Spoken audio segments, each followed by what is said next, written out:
The Shunned House. Part 1. From even the greatest of horrors, irony is seldom absent. Sometimes it enters directly into the composition of the events, while sometimes it relates only to their fortuitous position among persons and places. The latter sort is splendidly exemplified by a case in the ancient city of Providence, where in the late 40s Edgar Allan Poe used to sojourn often during his unsuccessful wooing of the gifted poetess Mrs. Whitman. Poe generally stopped at the Mansion House in Benefit Street, the renamed Golden Ball Inn, whose roof has sheltered Washington, Jefferson, and Lafayette, and his favorite walk led northward along the same street to Mrs. Whitman's home and the neighboring hillside churchyard of St. John's, whose hidden expanse of 18th century gravestones had for him a peculiar fascination. Now, the irony is this.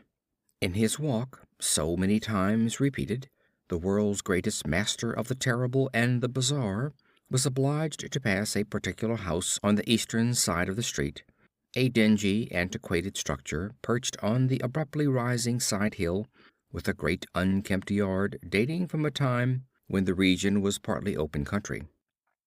It does not appear that he ever wrote or spoke of it, nor is there any evidence that he even noticed it. And yet that house, to the two persons in possession of certain information, equals or outranks in horror the wildest fantasy of the genius who so often passed it unknowingly, and stands starkly leering as a symbol of all that is unutterably hideous. The house was, and for that matter still is, of a kind to attract the attention of the curious.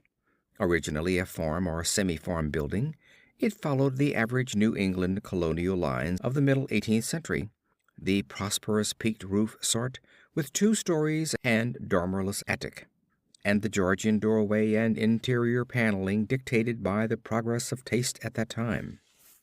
It faced south, with one gable end buried to the lower windows in the eastward rising hill, and the other exposed to the foundations toward the street.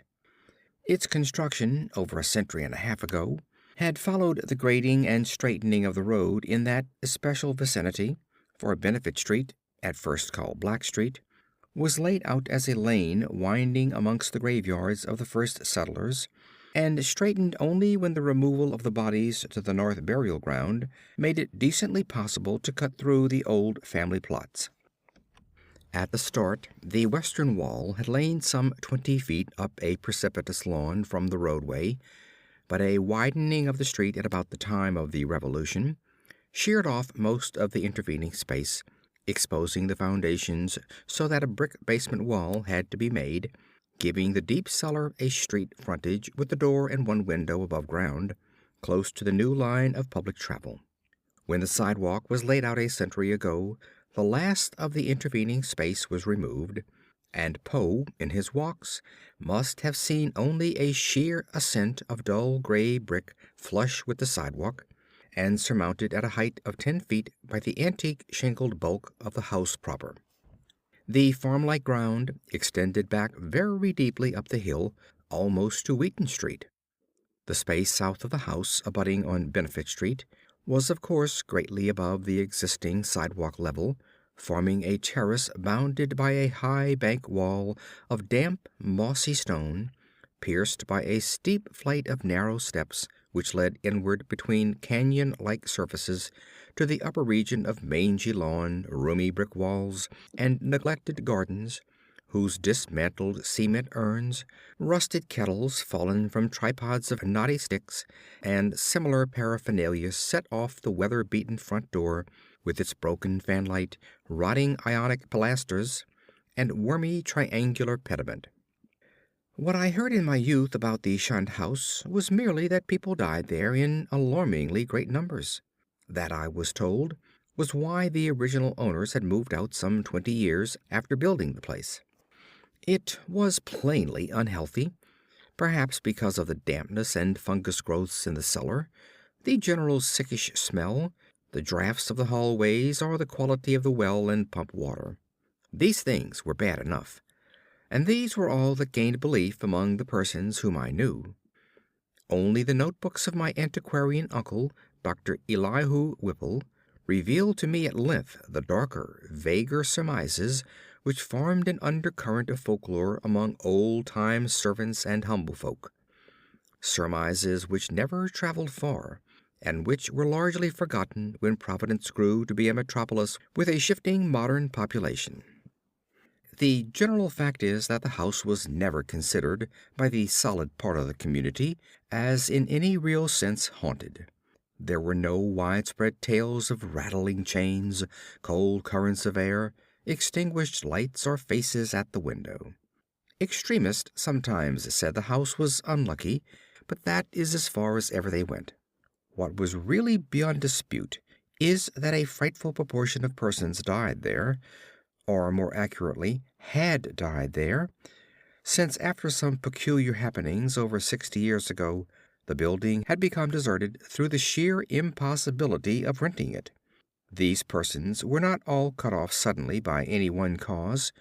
Rather did it seem that their vitality was insidiously sapped, so that each one died the sooner from whatever tendency to weakness he may have naturally had. And those who did not die displayed in varying degree a type of anemia or consumption, and sometimes a decline of the mental faculties, which spoke ill for the salubriousness of the building. Neighboring houses, it must be added, seemed entirely free from the noxious quality. This much I knew before my insistent questioning led my uncle to show me the notes which finally embarked us both on our hideous investigation. In my childhood, the Shunned House was vacant, with barren, gnarled, and terrible old trees, long, queerly pale grass, and nightmarishly misshapen weeds in the high terraced yard where birds never lingered. We boys used to overrun the place, and I can still recall my youthful terror not only at the morbid strangeness of this sinister vegetation, but at the eldritch atmosphere and odor of the dilapidated house, whose unlocked front door was often entered in quest of shudders. The small paned windows were largely broken, and a nameless air of desolation hung round the precarious paneling, shaky interior shutters, peeling wallpaper, falling plaster, rickety staircases, and such fragments of battered furniture as still remained. The dust and cobwebs added their touch of the fearful, and brave indeed was the boy who would voluntarily ascend the ladder to the attic, a vast raftered length lighted only by small blinking windows at the gable ends, and filled with a massive wreckage of chests, chairs, and spinning wheels which infinite years of deposit had shrouded and festooned into monstrous and hellish shapes. But, after all, the attic was not the most terrible part of the house. It was the dank, humid cellar, which somehow exerted the strongest repulsion on us, even though it was wholly above ground on the street side, with only a thin door and window-pierced brick wall to separate it from the busy sidewalk. We scarcely knew whether to haunt it in spectral fascination, or to shun it for the sake of our souls and our sanity. For one thing, the bad odor of the house was strongest there, and for another thing, we did not like the white fungus growths which occasionally sprang up in rainy summer weather from the hard earth floor. These fungi, grotesquely like the vegetation in the yard outside, were truly horrible in their outlines, detestable parodies of toadstools and Indian pipes, whose like we had never seen in any other situation. They rotted quickly, and at one stage became slightly phosphorescent, so that nocturnal passers-by sometimes spoke of witch fires glowing behind the broken panes of the fetor-spreading windows. We never, even in our wildest Halloween moods, visited this cellar by night, but in some of our daytime visits could detect the phosphorescence, especially when the day was dark and wet. There was also a subtler thing we often thought we detected, a very strange thing, which was, however, merely suggestive at most. I refer to a sort of cloudy, whitish pattern on the dirt floor, a vague, shifting deposit of mold or niter, which we sometimes thought we could trace amid the sparse fungus growths near the huge fireplace of the basement kitchen. Once in a while it struck us that this patch bore an uncanny resemblance to a doubled-up human figure, though generally no such kinship existed, and often there was no whitish deposit whatever. On a certain rainy afternoon, when this illusion seemed phenomenally strong, and when, in addition, I had fancied I glimpsed a kind of thin, yellowish, shimmering exhalation rising from the nitrous pattern toward the yawning fireplace, I spoke to my uncle about the matter. He smiled at this odd conceit, but it seemed that his smile was tinged with reminiscence. Later I heard that a similar notion entered into some of the wild ancient tales of the common folk, a notion likewise alluding to ghoulish, wolfish shapes taken by smoke from the great chimney, and queer contours assumed by certain of the sinuous tree roots that thrust their way into the cellar through the loose foundation stones. Part 2. Not till my adult years did my uncle set before me the notes and data which he had collected concerning the Shunned House. Dr. Whipple was a sane, conservative physician of the old school, and for all his interest in the place was not eager to encourage young thoughts toward the abnormal. His own view, postulating simply a building and location of markedly unsanitary qualities, had nothing to do with abnormality. But he realized that the very picturesqueness which aroused his own interest would in a boy's fanciful mind take on all manner of gruesome imaginative associations. The doctor was a bachelor, a white-haired, clean-shaven, old-fashioned gentleman, and a local historian of note, who had often broken a lance with such controversial guardians of tradition as Sidney S. Rider and Thompson W. Bicknell. He lived with one man-servant in a Georgian homestead, with knocker and iron rail steps, balanced eerily on the steep ascent of North Court Street, beside the ancient brick court and colony house where his grandfather, a cousin of that celebrated privateersman Captain Whipple, who burnt His Majesty's armed schooner Gaspee in 1772, had voted in the legislature on May 4th, 1776, for the independence of the Rhode Island colony. Around him, in the damp, low-ceiled library, with the musty white paneling, heavy carved overmantel, and small-paned, vine-shaded windows, were the relics and records of his ancient family, among which were many dubious allusions to the Shunned House in Benefit Street. That pest spot lies not far distant, for Benefit runs ledgewise just above the courthouse along the precipitous hill up which the first settlement climbed. When, in the end, my insistent pestering and maturing years evoked from my uncle the hoarded lore I sought, there lay before me a strange enough chronicle. Long-winded, statistical, and drearily genealogical as some of the matter was, there ran through it a continuous thread of brooding, tenacious horror and preternatural malevolence, which impressed me even more than it had impressed the good doctor. Separate events fitted together uncannily, and seemingly irrelevant details held mines of hideous possibilities. A new and burning curiosity grew in me, compared to which my boyish curiosity was feeble and inchoate. The first revelation led to an exhaustive research, and finally to that shuddering quest which proved so disastrous to myself and mine. For at the last my uncle insisted on joining the search I had commenced, and after a certain night in that house he did not come away with me.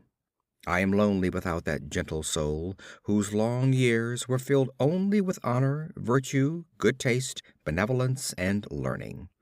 I have reared a marble urn in his memory in St. John's churchyard, the place that Poe loved, the hidden grove of giant willows on the hill, where tombs and headstones huddle quietly between the hoary bulk of the church and the houses and bank walls of Benefit Street. The history of the house, opening amidst a maze of dates, revealed no trace of the sinister either about its construction or about the prosperous and honorable family who built it. Yet from the first, a taint of calamity, soon increased to boding significance, was apparent. My uncle's carefully compiled record began with the building of the structure in 1763, and followed the theme with an unusual amount of detail. The Shunned House, it seems, was first inhabited by William Harris and his wife Rhoby Dexter, with their children, Elkanah, born in 1755, Abigail, born in 1757, William Jr., born in 1759, and Ruth, born in 1761. Harris was a substantial merchant and seaman in the West India trade, connected with the firm of Obadiah Brown and his nephews. After Brown's death in 1761, the new firm of Nicholas, Brown and Company made him master of the brig Prudence, Providence built of 120 tons, thus enabling him to erect the new homestead he had desired ever since his marriage. The site he had chosen, a recently straightened part of the new and fashionable back street, which ran along the side of the hill above crowded Chesapeake, was all that could be wished, and the building did justice to the location. It was the best that moderate means could afford, and Harris hastened to move in before the birth of a fifth child, which the family expected. That child, a boy, came in December, but was stillborn. Nor was any child to be born alive in that house for a century and a half. The next April, sickness occurred among the children, and Abigail and Ruth died before the month was over. Dr. Job Ives diagnosed the trouble as some infantile fever, though others declared it was more of a mere wasting away or decline. It seemed, in any event, to be contagious, for Hannah Bowen, one of the two servants, died of it in the following June. Eli Leadison, the other servant, constantly complained of weakness, and would have returned to his father's farm in Rehoboth, but for a sudden attachment for Mehitabel Pierce, who was hired to succeed Hannah. He died the next year, a sad year indeed, since it marked the death of William Harris himself, enfeebled as he was by the climate of Martinique, where his occupation had kept him for considerable periods during the preceding decade. The widowed Rhoby Harris never recovered from the shock of her husband's death, and the passing of her firstborn, Elkanah, 2 years later, was the final blow to her reason. In 1768, she fell victim to a mild form of insanity, and was thereafter confined to the upper part of the house. Her elder maiden sister, Mercy Dexter, having moved in to take charge of the family. Mercy was a plain, raw-boned woman of great strength, but her health visibly declined from the time of her advent. She was greatly devoted to her unfortunate sister, and had an especial affection for her only surviving nephew, William, who, from a sturdy infant, had become a sickly, spindling lad. In this year the servant Mehitabel died, and the other servant, Preserved Smith, left without coherent explanation, or at least with only some wild tales and a complaint that he disliked the smell of the place. For a time Mercy could secure no more help, since the 7 deaths and the case of madness, all occurring within 5 years' space, had begun to set in motion the body of fireside rumor which later became so bizarre. Ultimately, however, she obtained new servants from out of town. Ann White, a morose woman from that part of North Kingston now set off as the township of Exeter, and a capable Boston man named Zenas Lowe. It was Ann White who first gave definite shape to the sinister idle talk. Mercy should have known better than to hire anyone from the Nooseneck Hill country, for that remote bit of backwoods was then, as now, a seat of the most uncomfortable superstitions.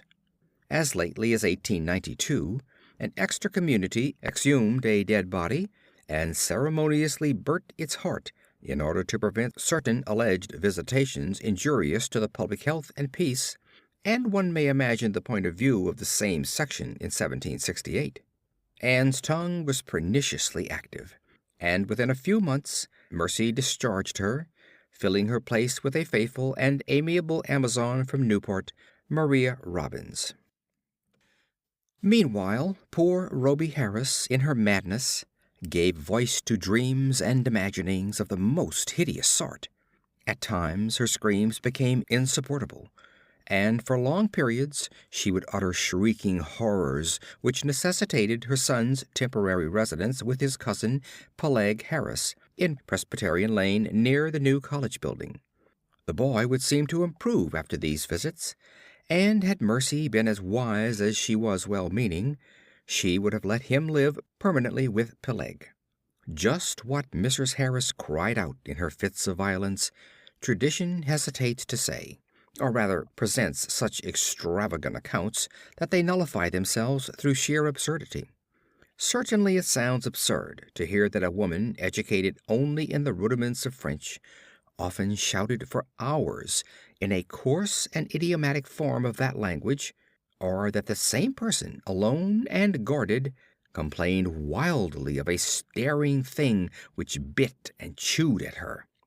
In 1772 the servant Zenas died, and when Mrs. Harris heard of it, she laughed with a shocking delight utterly foreign to her. The next year she herself died, and was laid to rest in the North Burial Ground beside her husband. Upon the outbreak of trouble with Great Britain in 1775, William Harris, despite his scant 16 years and feeble constitution, managed to enlist in the Army of Observation under General Greene, and from that time on enjoyed a steady rise in health and prestige.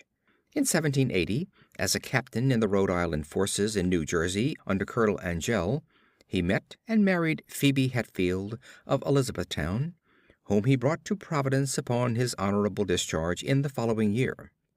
The young soldier's return was not a thing of unmitigated happiness.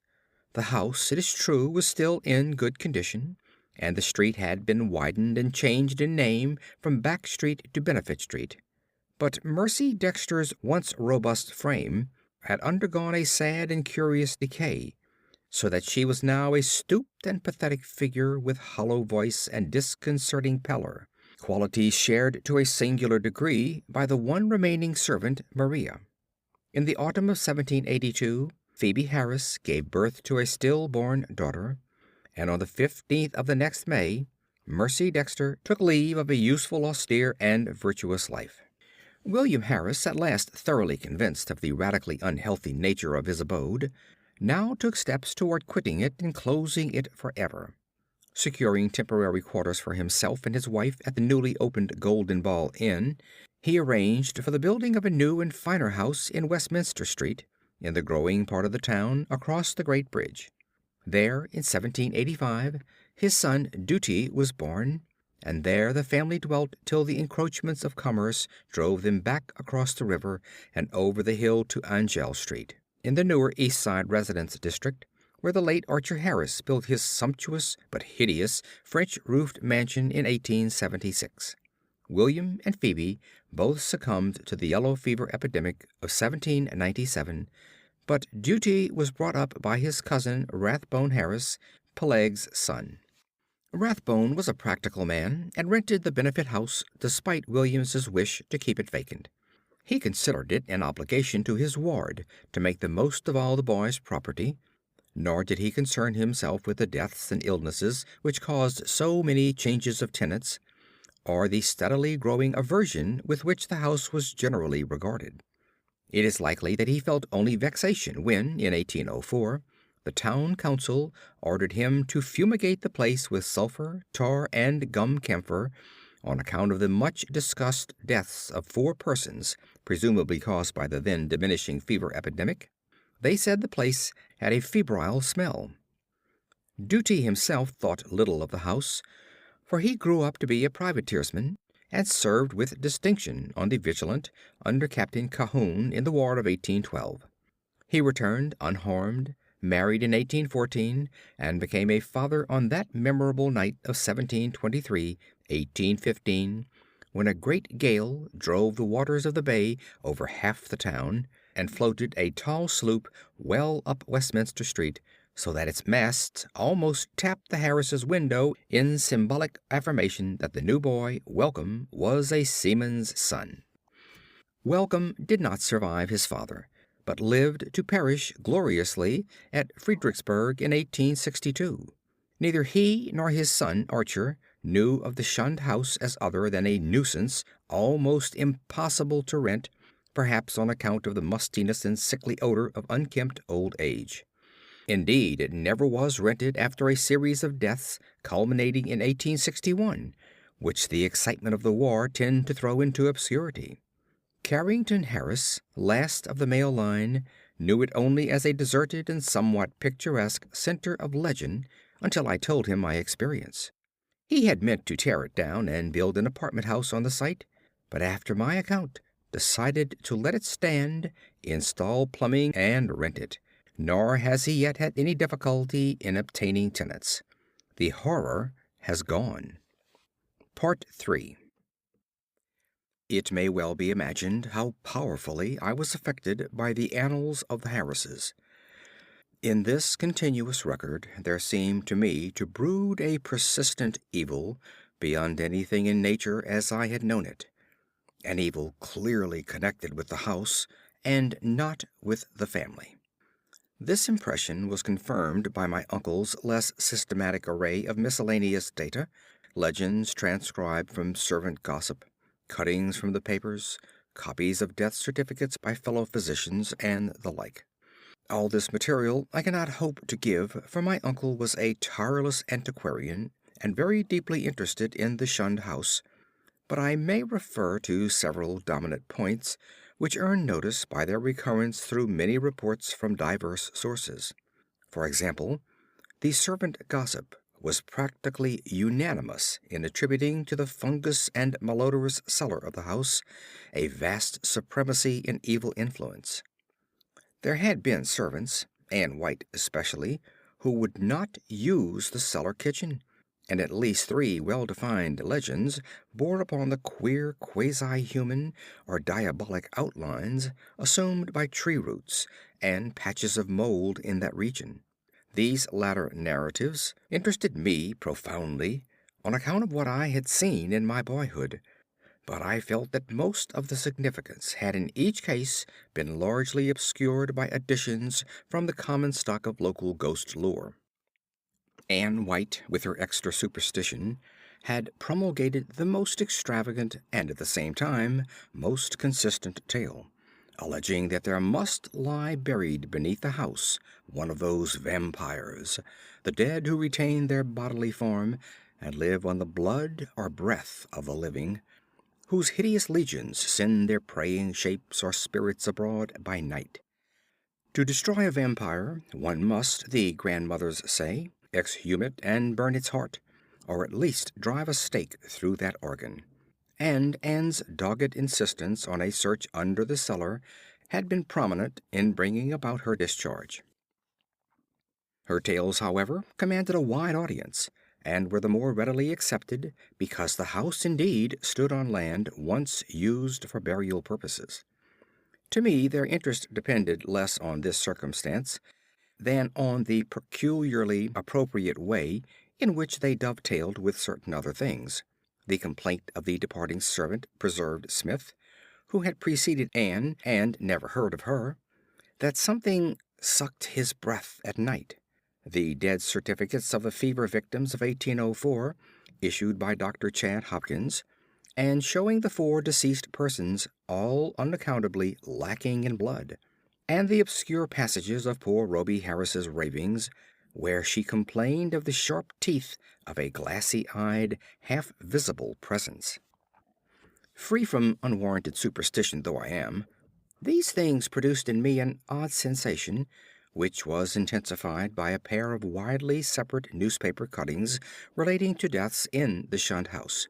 One from the Providence Gazette and Country Journal of April 12, 1815, and the other from the Daily Transcript and Chronicle of October 27, 1845, each of which detailed an appallingly grisly circumstance whose duplication was remarkable. It seems that in both instances The dying person, in 1815 a gentle old lady named Stafford, and in 1845 a school teacher of middle age named Eleazar Durfee, became transfigured in a horrible way, glaring glassily and attempting to bite the throat of the attending physician. Even more puzzling, though, was the final case which put an end to the renting of the house. A series of anemia deaths preceded by progressive madness, wherein the patient would craftily attempt the lives of his relatives by incisions in the neck or wrist. This was in 1860 and 1861, when my uncle had just begun his medical practice, and before leaving for the front he heard much of it from his elder professional colleagues.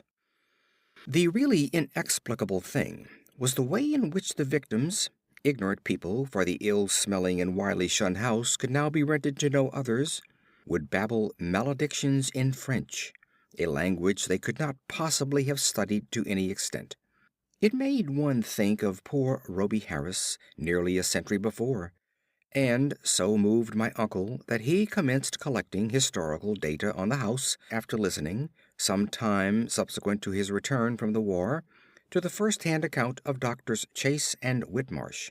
Indeed, I could see that my uncle had thought deeply on the subject, and that he was glad of my own interest, an open-minded and sympathetic interest, which enabled him to discuss with me matters at which others would merely have laughed. His fancy had not gone so far as mine, but he felt that the place was rare in its imaginative potentialities, and worthy of note as an inspiration in the field of the grotesque and macabre. For my part, I was disposed to take the whole subject with profound seriousness, and began at once not only to review the evidence, but to accumulate as much more as I could.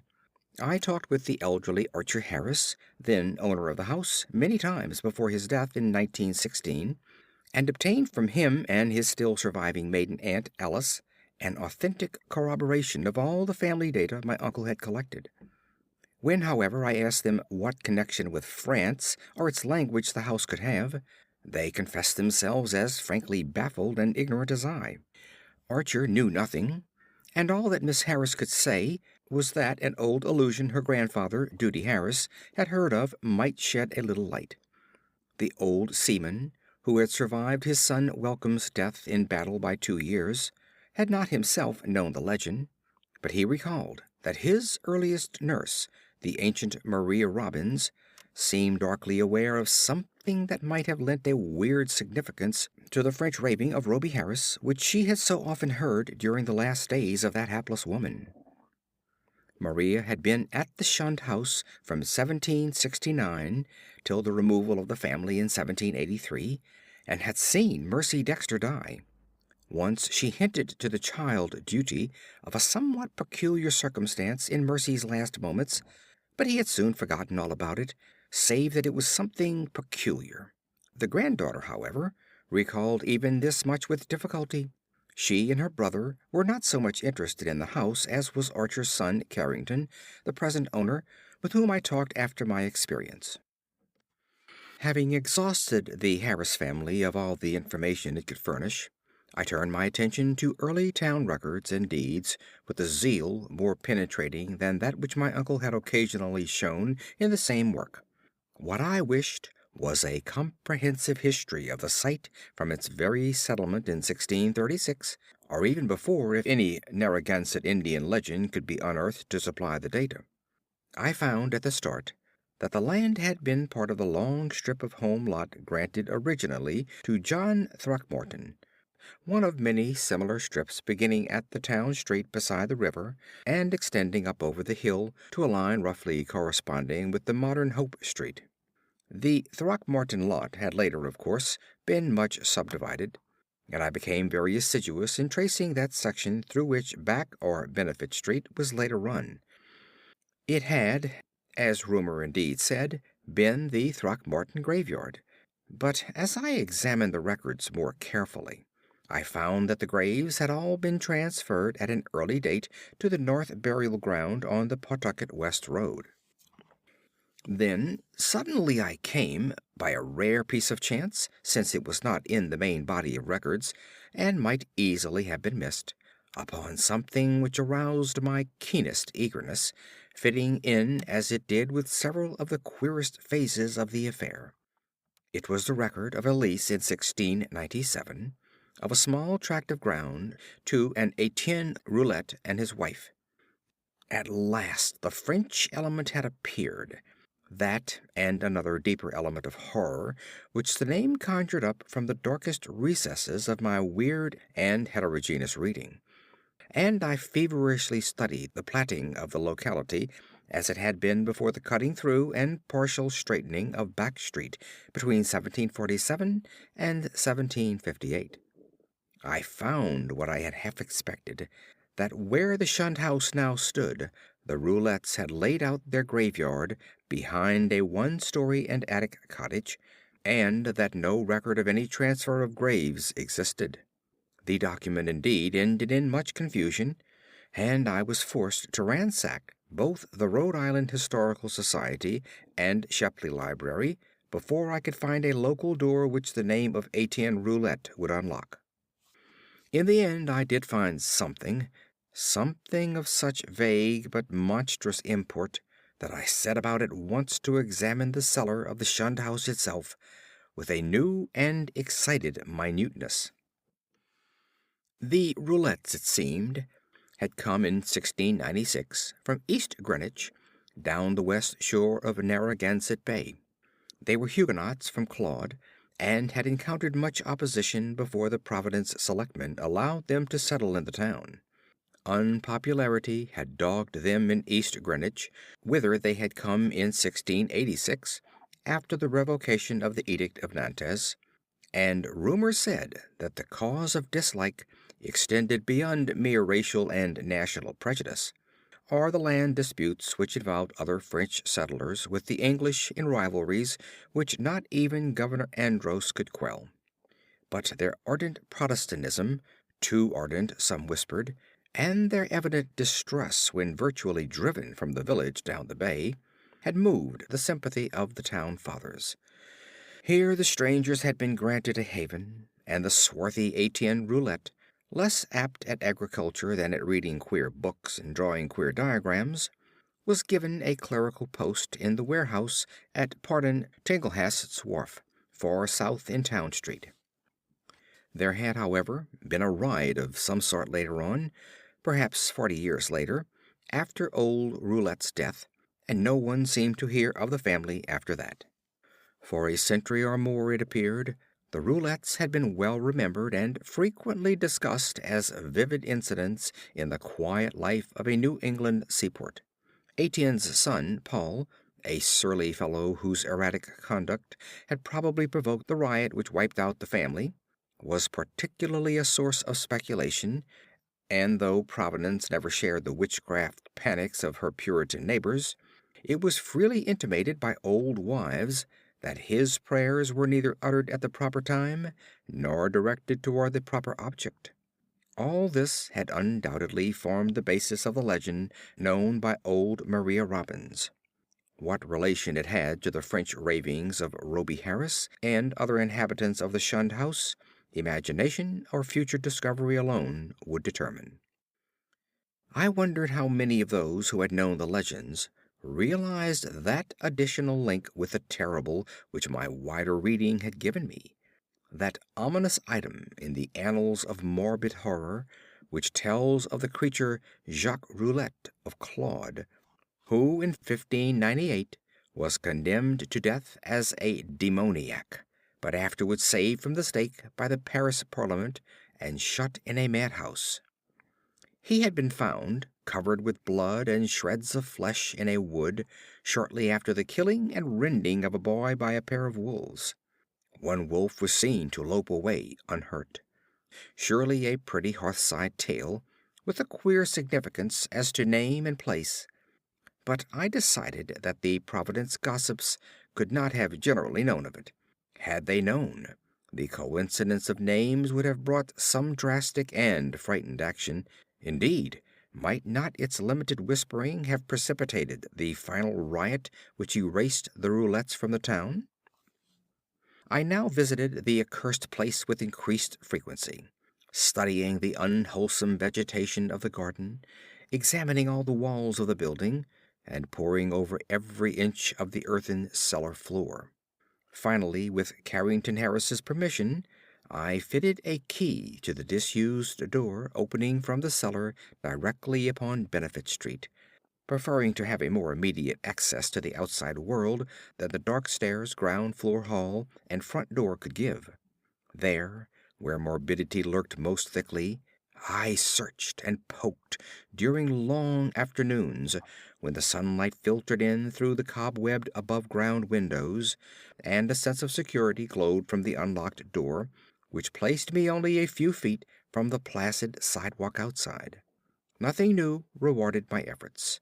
Only the same depressing mustiness and faint suggestions of noxious odors and nitrous outlines on the floor, and I fancy that many pedestrians must have watched me curiously through the broken panes. At length, upon a suggestion of my uncle's, I decided to try the spot nocturnally, and one stormy midnight ran the beams of an electric torch over the moldy floor with its uncanny shapes and distorted, half-phosphorescent fungi. The place had dispirited me curiously that evening, and I was almost prepared when I saw, or thought I saw, amid the whitish deposits, a particularly sharp definition of the huddled form I had suspected from boyhood. Its clearness was astonishing and unprecedented, and as I watched, I seemed to see again the thin, yellowish, shimmering exhalation which had startled me on that rainy afternoon so many years before. Above the anthropomorphic patch of mold by the fireplace it rose, a subtle, sickish, almost luminous vapor, which, as it hung trembling in the dampness, seemed to develop vague and shocking suggestions of form, gradually trailing off into nebulous decay and passing up into the blackness of the great chimney with a fetor in its wake. It was truly horrible, and the more so to me because of what I knew of the spot. Refusing to flee, I watched it fade, and as I watched, I felt that it was in turn watching me greedily, with eyes more imaginable than visible. When I told my uncle about it, he was greatly aroused, and after a tense hour of reflection, arrived at a definite and drastic decision. Weighing in his mind the importance of the matter and the significance of our relation to it, he insisted that we both test, and if possible destroy, the horror of the house by a joint night or nights of aggressive vigil in that musty and fungus-cursed cellar. Part 4. On Wednesday, June 25th, 1919, after a proper notification of Carrington Harris, which did not include surmises as to what we expected to find, my uncle and I conveyed to the Shunned House 2 camp chairs and a folding camp cot, together with some scientific mechanism of greater weight and intricacy. These we placed in the cellar during the day, screening the windows with paper and planning to return in the evening for our first vigil. We had locked the door from the cellar to the ground floor, and having a key to the outside cellar door, were prepared to leave our expensive and delicate apparatus, which we had obtained secretly and at great cost, as many days as our vigils might be protracted. It was our design to sit up together till very late, and then watch singly till dawn in 2-hour stretches, myself first, and then my companion, the inactive member resting on the cot. The natural leadership with which my uncle procured the instruments from the laboratories of Brown University and the Cranston Street Armory, and instinctively assumed direction of our venture, was a marvelous commentary on the potential vitality and resilience of a man of 81. Elihu Whipple had lived according to the hygienic laws he had preached as a physician, and, but for what happened later, would be here in full vigor today. Only 2 persons suspected what did happen: Carrington Harris and myself. I had to tell Harris because he owned the house and deserved to know what had gone out of it. Then, too, we had spoken to him in advance of our quest, and I felt, after my uncle's going, that he would understand and assist me in some vitally necessary public explanations. He turned very pale, but agreed to help me, and decided that it would now be safe to rent the house. To declare that we were not nervous on that rainy night of watching would be an exaggeration, both gross and ridiculous. We were not, as I have said, in any sense childishly superstitious, but scientific study and reflection had taught us that the known universe of three dimensions embraces the merest fraction of the whole cosmos of substance and energy. In this case, an overwhelming preponderance of evidence from numerous authentic sources pointed to the tenacious existence of certain forces of great power and, so far as the human point of view is concerned, exceptional malignancy. To say that we actually believed in vampires or werewolves would be a carelessly inclusive statement. Rather, must it be said that we were not prepared to deny the possibility of certain unfamiliar and unclassified modifications of vital force and attenuated matter, as existing very infrequently in three-dimensional space because of its more intimate connection with other spatial units, yet close enough to the boundary of our own to furnish us occasional manifestations which we, for lack of a proper vantage point, may never hope to understand. In short, it seemed to my uncle and me that an incontrovertible array of facts pointed to some lingering influence in the Shunned House, traceable to one or another of the ill-favored French settlers of 2 centuries before, and still operative through rare and unknown laws of atomic and electronic motion. That the family of Roulette had possessed an abnormal affinity for outer circles of entity, dark spheres which for normal folk hold only repulsion and terror, their recorded history seemed to prove.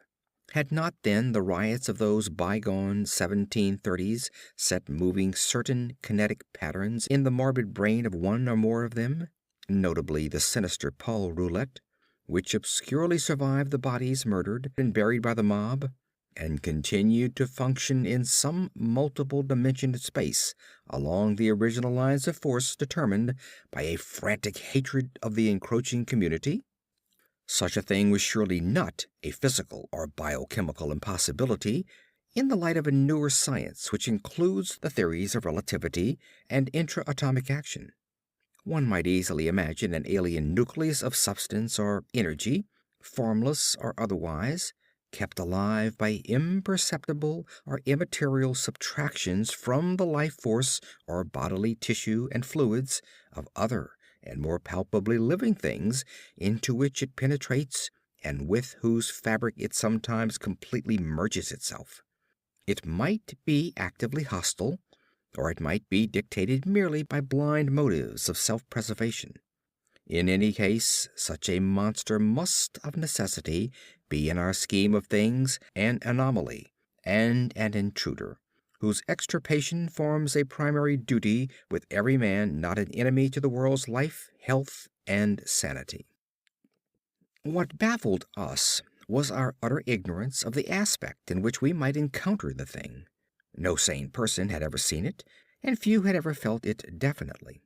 It might be pure energy, a form ethereal and outside the realm of substance, or it might be partly material, some unknown and equivocal mass of plasticity, capable of changing at will to nebulous approximations of the solid, liquid, gaseous, or tenuously unparticled states. The anthropomorphic patch of mold on the floor, the form of the yellowish vapor, and the curvature of the tree roots in some of the old tales, all argued at least a remote and reminiscent connection with the human shape. But how representative or permanent that similarity might be, none could say with any kind of certainty. We had devised 2 weapons to fight it. A large and specially fitted Crookes tube, operated by powerful storage batteries, and provided with peculiar screens and reflectors, in case it proved intangible and opposable only by vigorously destructive ether radiations, and a pair of military flamethrowers of the sort used in the World War, in case it proved partly material and susceptible of mechanical destruction, for like the superstitious Exeter rustics, we were prepared to burn the thing's heart out, if heart existed to burn. All this aggressive mechanism we set in the cellar, in positions carefully arranged with reference to the cot and chairs, and to the spot before the fireplace where the mold had taken strange shapes. That suggestive patch, by the way, was only faintly visible when we placed our furniture and instruments, and when we returned that evening for the actual vigil. For the moment, I half doubted that I had ever seen it in the more definitely limed form, but then I thought of the legends. Our cellar vigil began at 10 p.m. daylight saving time, and as it continued, we found no promise of pertinent developments. A weak, filtered glow from the rain-harassed street lamps outside, and a feeble phosphorescence from the detestable fungi within, showed the dripping stone of the walls, from which all traces of whitewash had vanished. The dank, fetid, and mildew-tainted hard earth floor with its obscene fungi, the rotting remnants of what had been stools, chairs, and tables, and other more shapeless furniture, the heavy planks and massive beams of the ground floor overhead, the decrepit plank door leading to bins and chambers beneath other parts of the house, the crumbling stone staircase with ruined wooden handrail, and the crude and cavernous fireplace of the blackened brick, where rusted iron fragments revealed the past presence of hooks, andirons, spit crane, and a door to the Dutch oven. These things, and our austere cot and camp chairs, and the heavy and intricate destructive machinery we had brought. We had, as in our own former explorations, left the door to the street unlocked, so that a direct and practical path of escape might lie open in case of manifestations beyond our power to deal with. It was our idea that our continued nocturnal presence would call forth whatever malign entity lurked there, and that being prepared, we could dispose of the thing with one or the other of our provided means as soon as we had recognized and observed it sufficiently. How long it might require to evoke and extinguish the thing, we had no notion. It occurred to us, too, that our venture was far from safe, for in what strength the thing might appear no one could tell. But we deemed the game worth the hazard, and embarked on it alone and unhesitatingly, conscious that the seeking of outside aid would only expose us to ridicule, and perhaps defeat our entire purpose. Such was our frame of mind as we talked far into the night, till my uncle's growing drowsiness made me remind him to lie down for his 2 hours' sleep. Something like fear chilled me as I sat there in the small hours alone. I say alone, for one who sits by a sleeper is indeed alone, perhaps more alone than he can realize. My uncle breathed heavily, his deep inhalations and exhalations accompanied by the rain outside and punctuated by another nerve-wracking sound of distant dripping water within, for the house was repulsively damp even in dry weather, and in this storm positively swamp-like. I studied the loose antique masonry of the walls in the fungus light and the feeble rays which stole in from the street through the screen window. And once, when the noisome atmosphere of the place seemed about to sicken me, I opened the door and looked up and down the street, feasting my eyes on familiar sights and my nostrils on wholesome air. Still, nothing occurred to reward my watching, and I yawned repeatedly, fatigue getting the better of apprehension. Then the stirring of my uncle in his sleep attracted my notice. He had turned restlessly on the cot several times during the latter half of the first hour, but now he was breathing with unusual irregularity, occasionally heaving a sigh which held more than a few of the qualities of a choking moan. I turned my electric flashlight on him and found his face averted, so rising and crossing to the other side of the cot, I again flashed the light to see if he seemed in any pain. What I saw unnerved me most surprisingly, considering its relative triviality. It must have been merely the association of any odd circumstances with the sinister nature of our location and mission, for surely the circumstance was not in itself frightful or unnatural. It was merely that my uncle's facial expression, disturbed no doubt by the strange dreams which our situation prompted, betrayed considerable agitation, and seemed not at all characteristic of him. His habitual expression was one of kindly and well-bred calm, whereas now a variety of emotions seemed struggling within him. I think, on the whole, that it was this variety which chiefly disturbed me. My uncle, as he gasped and tossed in increasing perturbation, and with eyes that had now started open, seemed not one, but many men, and suggested a curious quality of alienage from himself. All at once he commenced to mutter, and I did not like the look of his mouth and teeth as he spoke. The words were at first indistinguishable, and then, with a tremendous start, I recognized something about them which filled me with icy fear, till I recalled the breadth of my uncle's education and the interminable translations he had made from anthropological and antiquarian articles in the Revue des Deux Mondes, for the venerable Elihu Whipple was muttering in French, and the few phrases I could distinguish seemed connected with the darkest myths he had ever adapted from the famous Paris magazine. Suddenly a perspiration broke out on the sleeper's forehead, and he leaped abruptly up half awake.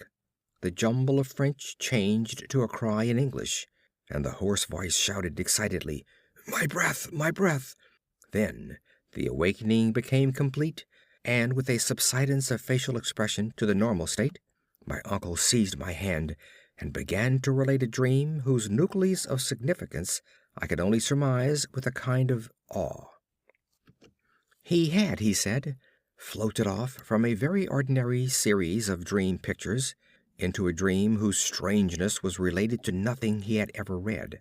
It was of this world and yet not of it, a shadowy geometrical confusion in which could be seen elements of familiar things in most unfamiliar and perturbing combinations. There was a suggestion of queerly disoriented pictures superimposed one upon another, an arrangement in which the essentials of time as well as of space seemed dissolved and mixed in the most illogical fashion. In this kaleidoscopic vortex of phantasmal images were occasional snapshots, if one might use the term, of singular clearness but unaccountable heterogeneity. Once my uncle thought he lay in a carelessly dug open pit, with a crowd of angry faces framed by straggling locks and three-cornered hats frowning down on him. Again, he seemed to be in the interior of a house, an old house apparently, but the details and inhabitants were constantly changing, and he could never be certain of the faces or the furniture, or even of the room itself, since doors and windows seemed in just as great a state of flux as the presumably more mobile objects. It was queer, damnably queer, and my uncle spoke almost sheepishly, as if half expecting not to be believed, when he declared that of the strange faces many had unmistakably borne the features of the Harris family. And all the while there was a personal sensation of choking, as if some pervasive presence had spread itself through his body and sought to possess itself of his vital processes. I shuddered at the thought of those vital processes, worn as they were by 81 years of continuous functioning, in conflict with unknown forces of which the youngest and strongest system might well be afraid, but in another moment reflected that dreams are only dreams, and that these uncomfortable visions could be at most no more than my uncle's reaction to the investigation and expectations which had lately filled our minds to the exclusion of all else. Conversation also soon tended to dispel my sense of strangeness, and in time I yielded to my yawns and took my turn at slumber. My uncle seemed now very wakeful, and welcomed his period of watching, even though the nightmare had roused him far ahead of his allotted 2 hours. Sleep seized me quickly, and I was at once haunted with dreams of the most disturbing kind. I felt in my visions a cosmic and abysmal loneness, with hostility surging from all sides upon some prison where I lay confined. I seemed bound and gagged, and taunted by the echoing yells of distant multitudes who thirsted for my blood. My uncle's face came to me with less pleasant association than in waking hours, and I recall many futile struggles and attempts to scream. It was not a pleasant sleep, and for a second I was not sorry for the echoing shriek which clove through the barrier of dream and flung me to a sharp and startled awakeness in which every actual object before my eyes stood out with more than natural clearness and reality. Section 5. I had been lying with my face away from my uncle's chair, so that in this sudden flash of awakening I saw only the door to the street, the window, and the wall and floor and ceiling toward the north of the room, all photographed with morbid vividness on my brain in a light brighter than the glow of the fungi or the rays from the street outside. It was not a strong, or even a fairly strong light, certainly not nearly strong enough to read an average book by, but it cast a shadow of myself and the cot on the floor, and had a yellowish, penetrating force that hinted at things more potent than luminosity. This I perceived with unhealthy sharpness, despite the fact that two of my other senses were violently assailed. For on my ears rang the reverberations of that shocking scream, while my nostrils revolted at the stench which filled the place. My mind, as alert as my senses, recognized the gravely unusual, and almost automatically I leaped up and turned about to grasp the destructive instruments which we had left trained on the moldy spot before the fireplace. As I turned, I dreaded what I was to see, for the scream had been in my uncle's voice, and I knew not against what menace I should have to defend him and myself. Yet, after all, the sight was worse than I had dreaded. There are horrors beyond horrors, and this was one of those nuclei of all dreamable hideousness which the cosmos saves to blast an accursed and unhappy few. Out of the fungus-ridden earth steamed up a vaporous, corpse-light, yellow and diseased, which bubbled and lapped to a gigantic height in vague outlines half human and half monstrous, through which I could see the chimney and fireplace beyond. It was all eyes, wolfish and mocking, and the rugose insect-like head dissolved at the top to a thin stream of mist which curled putridly about and finally vanished up the chimney. I say that I saw this thing, but it is only in conscious retrospection that I ever definitely traced its damnable approach to form. At the time it was to me only a seething, dimly phosphorescent cloud of fungus loathsomeness, enveloping and dissolving to an abhorrent plasticity the one object on which all my attention was focused. That object was my uncle, the venerable Elihu Whipple, who, with blackening and decaying features, leered and gibbered at me, and reached out dripping claws to rend me in the fury which this horror had brought. It was a sense of routine which kept me from going mad. I had drilled myself in preparation for the crucial moment, and blind training saved me. Recognizing the bubbling evil as no substance reachable by matter or material chemistry, and therefore ignoring the flamethrower which loomed on my left, I threw on the current of the Crookes tube apparatus, and focused toward that scene of immortal blasphemousness the strongest ether radiations which man's art can rouse from the spaces and fluids of nature. There was a bluish haze and a frenzied sputtering, and the yellowish phosphorescence grew dimmer to my eyes.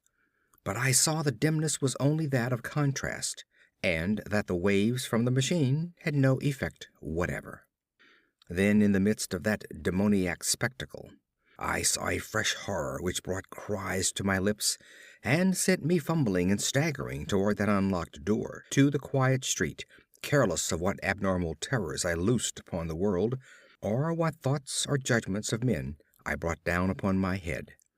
In that dim blend of blue and yellow, the form of my uncle had commenced a nauseous liquefaction whose essence eludes all description, and in which there played across his vanishing face such changes of identity as only madness can conceive. He was at once a devil and a multitude, a charnel house and a pageant. Lit by the mixed and uncertain beams, that gelatinous face assumed a dozen, a score, 100 aspects, grinning as it sank to the ground on a body that melted like tallow in the caricatured likeness of legions strange and yet not strange. I saw the features of the Harris line, masculine and feminine, adult and infantile, and other features old and young, coarse and refined, familiar and unfamiliar. For a second there flashed a degraded counterfeit of a miniature of poor mad Rhoby Harris that I had seen in the School of Design Museum, and another time I thought I caught the raw-boned image of Mercy Dexter as I recalled her from a painting in Carrington Harris's house. It was frightful beyond conception.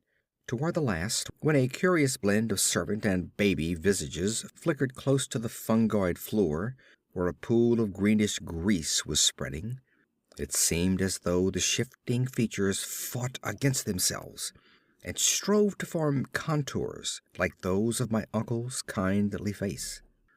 I like to think that he existed at that moment, and that he tried to bid me farewell.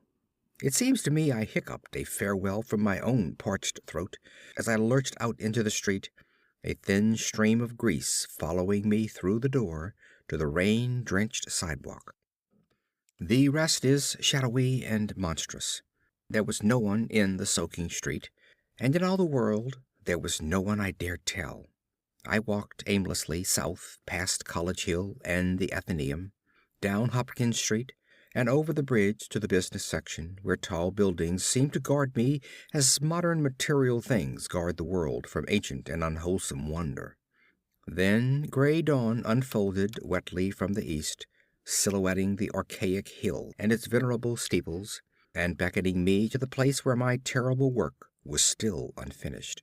And in the end I went, wet, hatless, and dazed in the morning light, and entered that awful door in Benefit Street, which I had left ajar, and which still swung cryptically in full sight of the early householders to whom I dared not speak. The grease was gone, for the moldy floor was porous, and in front of the fireplace was no vestige of the giant doubled-up form traced in niter. I looked at the cot, the chairs, the instruments, my neglected hat, and the yellowed straw hat of my uncle. Dazedness was uppermost, and I could scarcely recall what was dream and what was reality. Then thought trickled back, and I knew that I had witnessed things more horrible than I had dreamed. Sitting down, I tried to conjecture, as near as sanity would let me, just what had happened, and how I might end the horror, if indeed it had been real. Matter it seemed not to be, nor ether, nor anything else conceivable by mortal mind. What then but some exotic emanation, some vampirish vapor, such as Exeter rustics tell of as lurking over certain churchyards? This I felt was the clue, and again I looked at the floor before the fireplace, where the mold and the niter had taken strange forms. In 10 minutes my mind was made up, and taking my hat I set out for home, where I bathed, ate, and gave by telephone an order for a pickaxe, a spade, a military gas mask, and 6 carboys of sulfuric acid, all to be delivered the next morning at the cellar door of the Shunned House in Benefit Street. After that I tried to sleep, and failing, passed the hours in reading and in the composition of inane verses to counteract my mood. At 11 a.m. the next day I commenced digging. It was sunny weather, and I was glad of that. I was still alone, for as much as I feared the unknown horror I sought, there was more fear in the thought of telling anybody. Later I told Harris, only through sheer necessity, and because he had heard odd tales from old people which disposed him ever so little toward belief. As I turned up the stinking black earth in front of the fireplace, my spade causing a viscous yellow ichor to ooze from the white fungi which it severed, I trembled at the dubious thoughts of what I might uncover. Some secrets of inner earth are not good for mankind, and this seemed to me one of them. My hand shook perceptibly, but still I delved, after a while standing in the large hole I had made. With the deepening of the hole, which was about 6 feet square, the evil smell increased, and I lost all doubt of my imminent contact with the hellish thing whose emanations had cursed the house for over a century and a half. I wondered what it would look like, what its form and substance would be, and how big it might have waxed through long ages of life-sucking. At length I climbed out of the hole and dispersed the heaped-up dirt, then arranging the great carboys of acid around and near two sides, so that when necessary I might empty them all down the aperture in quick succession. After that I dumped earth only along the other two sides, working more slowly and donning my gas mask as the smell grew. I was nearly unnerved at my proximity to a nameless thing at the bottom of a pit. Suddenly my spade struck something softer than earth. I shuddered and made a motion as if to climb out of the hole, which was now as deep as my neck. Then courage returned, and I scraped away more dirt in the light of the electric torch I had provided. The surface I uncovered was fishy and glassy, a kind of semi-putrid congealed jelly with suggestions of translucency. I scraped further and saw that it had form. There was a rift where a part of the substance was folded over. The exposed area was huge and roughly cylindrical, like a mammoth soft blue-white stovepipe doubled in two, its largest part some 2 feet in diameter. Still more I scraped, and then abruptly I leaped out of the hole and away from the filthy thing, frantically unstopping and tilting the heavy carboys and precipitating their corrosive contents one after another down that charnel gulf and upon the unthinkable abnormality whose Titan elbow I had seen. The blinding maelstrom of greenish-yellow vapor which surged tempestuously up from that hole as the floods of acid descended will never leave my memory. All along the hill people tell of the Yellow Day, when virulent and horrible fumes arose from the factory waste dumped in the Providence River.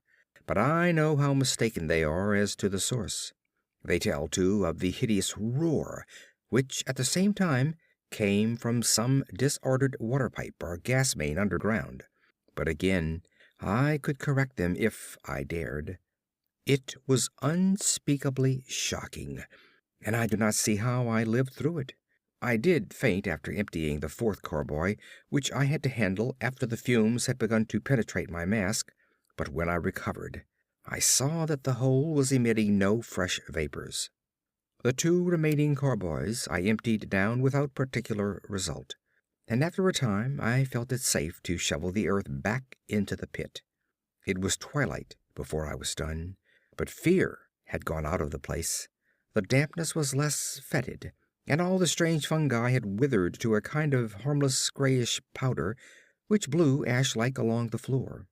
One of earth's nethermost terrors had perished forever, and if there be a hell, it had received at last the demon soul of an unhallowed thing. And as I patted down the last spadeful of mold, I shed the first of many tears with which I have paid unaffected tribute to my beloved uncle's memory. The next spring, no more pale grass and strange weeds came up in the Shunned House's terraced garden, and shortly afterward Carrington Harris rented the place. It is still spectral, but its strangeness fascinates me, and I shall find mixed with my relief a queer regret when it is torn down to make way for a tawdry shop or vulgar apartment building. The barren old trees in the yard have begun to bear small, sweet apples, and last year the birds nested in their gnarled boughs.